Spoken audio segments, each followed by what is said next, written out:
Hello बच्चों, कैसे हो? आपका स्वागत है कृपाण स्टडी सेंटर में। आज जो आपके समक्ष टॉपिक प्रस्तुत हुआ है कई मानने में काफ़ी महत्वपूर्ण है हर एक एग्जाम व्यू से। ठीक है, इसमें हम हर एक बात पे विस्तार पर चर्चा करेंगे और वो सारे जो है पहलू पर विचार करेंगे जो अब तक अछूता था। तो चलिए देखते हैं हमारा आज टॉपिक क्या है। खरोष्टी लिपि को समझने में सिक्कों की क्या भूमिका है। नो दैट काफ़ी महत्वपूर्ण क्वेश्चन यहाँ पर है कि खरोष्टी लिपि को समझने में सिक्कों की क्या भूमिका हो सकती है। देखा जाए तो खरोष्टी लिपि को समझने में सिक्का की भूमिका अहम होती है, क्योंकि सिक्के से हमें उस समय काल के बारे में बहुत सी बातें समझ में आती है। देखा जाए तो इंडो ग्रीक सिक्कों का विश्लेषण इंडो ग्रीक राजाओं के सिक्कों जिन्होंने ईसा पूर्व से दूसरी ईसा पूर्व में उपमहाद्वीपों के उत्तर पश्चिमी भाग पर शासन किया था, सुरालेख शास्त्री द्वारा विश्लेषण भी किया गया।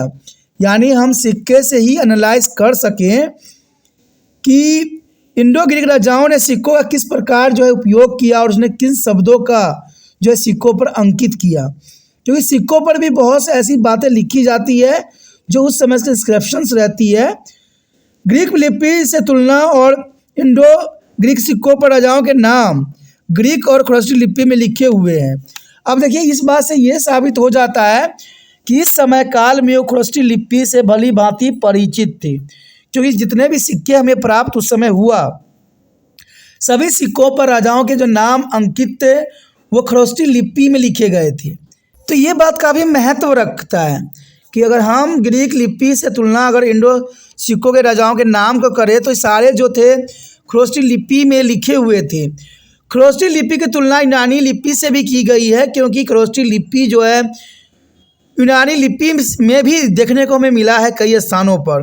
तो इससे ये पता चलता है खरोष्टी लिपि जो है यूनानी लिपि से भी काफ़ी मिलता जुलता है, कई शब्द जो हैं एक जैसा ही देखने को मिलता है।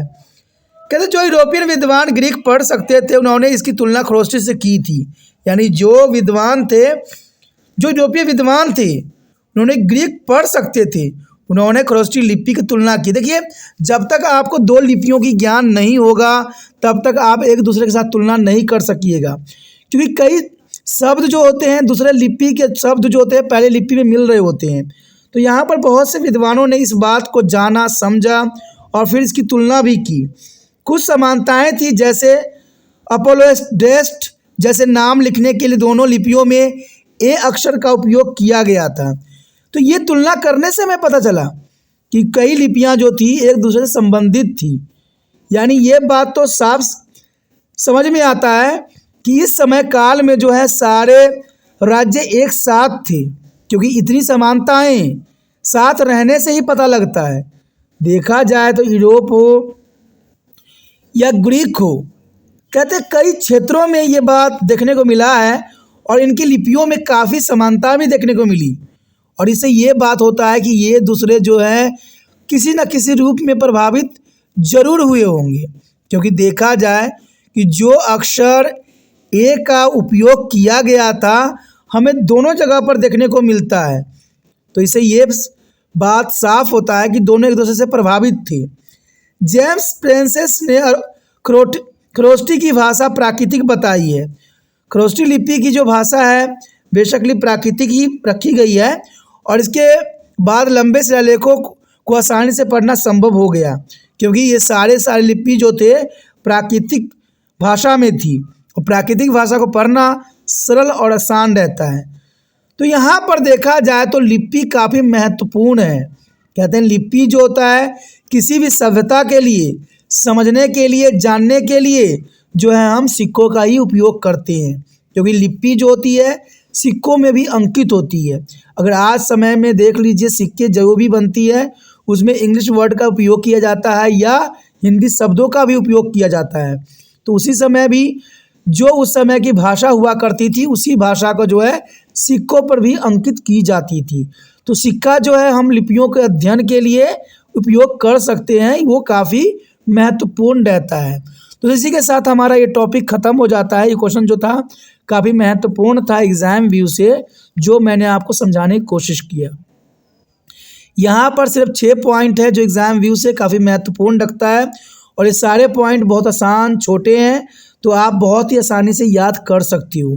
कहते हैं दोस्तों, जो छोटा है वो ही बहुत गहरा है।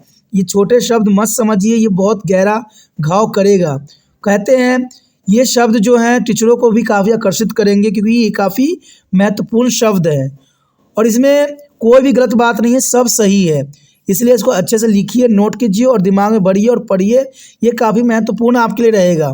लेकिन अगर आप तिरपान संस्कृत को मदद करने के विचार रखते हो तो शेयर करने की भावना आपके मन से जाना नहीं चाहिए, क्योंकि शेयर ही दूसरे बच्चों के लिए केयर बनता है और वो माध्यम आप बनते हो और आपके द्वारा शेयर किए गए वीडियो से बच्चे जो है लाभान्वित होते हैं और वो आपको ही थैंक्स बोलेंगे, क्योंकि आपके व्हाट्सएप पे स्टेटस पे लगाएगा तो आपको पे ही कमेंट करेंगे वो।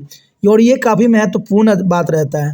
कहते हैं आप अपना काम कीजिए, मैं अपना काम करूँगा, तभी जो है एक नया रूल रेगुलेशन बनेगी। तो सोचिए नहीं, विचार ना कीजिए, जितना हो सके चैनल को सब्सक्राइब भी कीजिए, क्योंकि सब्सक्राइब कीजिएगा तभी जो है आने वाला समय में अगला वीडियो का नोटिफिकेशन मिलेगा। और आपको पता भी होगा कि तिरपान स्टडी सेंटर 8 से लेकर MA तक के बच्चों के लिए महत्वपूर्ण प्लेटफॉर्म देता है और ये सारे वीडियो आपको प्लेलिस्ट में मिल जाता है। तो सोचिए नहीं, विचार ना कीजिए, अभी तिरपान सेंटर को सब्सक्राइब करके अपने मोबाइल में सेव कीजिए।